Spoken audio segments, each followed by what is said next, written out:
Hi guys, so by now you've heard about our Spartan Race program starting in March, and the race that we're going to be doing is in June. You may have realized that the program begins with an assessment and might be wondering what an assessment is and why do you need one. So let's start off with why at Dynamic Health and Fitness do we start with an assessment? Quite a few reasons. One is to be able to have starting numbers to track your progress throughout the training, to make sure we're getting stronger, getting more powerful, getting more prepared for the course. Another reason is to make sure that we reduce any possible risk of injury that could hamper our training or hamper our ability to finish the course. Another piece of it is to identify how we can better our nutrition.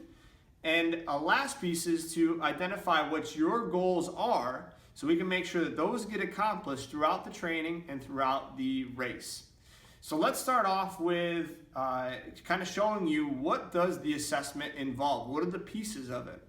After we sit down and talk just like this about your goals, about your nutrition, we're going to come on up and get up and we're going to kind of move right over into this room here.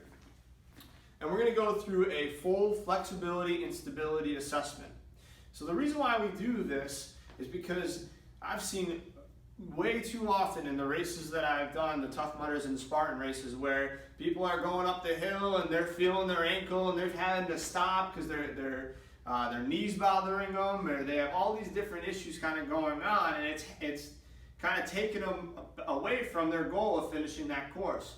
So we want to make sure that if your ankle is a little bit tighter and it's possibly at risk to spraining or possibly at risk to getting hurt in training or on the course, that we develop a customized program for you after we identify it in the assessment so we can work on that at home and in our classes. Same thing with stability. If we lack a little bit of stability in that ankle and it's a little bit more at risk or puts our knee at risk, we want to make sure we start taking care of that from day one. So again, we reduce that risk of injury, but also open up the opportunity to better our strength, to better our power numbers. Because if that ankle is holding us back a little bit from squatting a certain amount of weight or doing a certain exercise, we're going to know that in the training.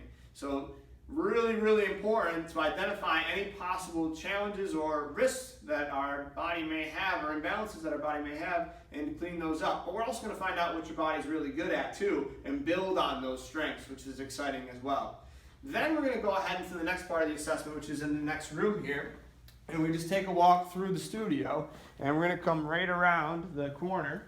And this is where we get into some of the more fun stuff that identifies more of your starting strength and endurance numbers that we're going to need to kind of track throughout training to make sure we're getting better so we're more prepared for that course. So how it starts off is we'll be doing a treadmill exercise that's going to test our endurance.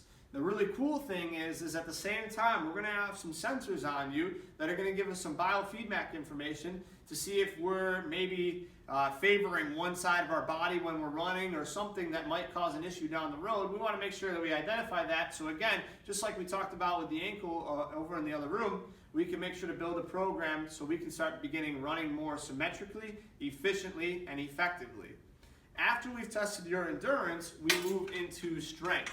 Now there's a couple of different strength exercises. We're going to go ahead, and one of them is going to be a pull-up, where we're going to see how many pull-ups we can do. And if a pull-up kind of scares you a little bit, we have the assisted pull-up. So that way everybody will be able to complete this exercise and have a starting number. A next piece here is going to be a farmer's carry, where we're going to take a specific amount of weight and carry it a certain distance in a certain time. Because we'll be carrying lots of stuff on the course. And what you'll start to see with these exercises is they're going to look and feel exactly like challenges and obstacles you're going to see out on the course, because we want to prepare you for as realistic as possible, and prepare your body as realistically as possible for what we're going to endure in June. So that leads us to the next one, a burpee. Well, I know those are everyone's favorite. However, those ones we can't leave out, because if we fail to complete an obstacle in Spartan race, they penalize you with burpees. So we have to make sure we're really good at them in case we don't complete a certain obstacle. So we get to see how many of those that we're going to be doing in a minute. The last exercise for the assessment is going to be a crawl. And we're going to be crawling you in different directions at different distances. And how that carries over is in the barbed wire crawls that we'll be experiencing out on the course. We want to make sure we're more than prepared for those different distances and challenges of the barbed wire crawls. So that goes over our assessment. Again, identifying any possible risks that could come up in training that could hold us back from completing the course or completing the training, and making sure that we have a program to fix them or balance out that imbalance.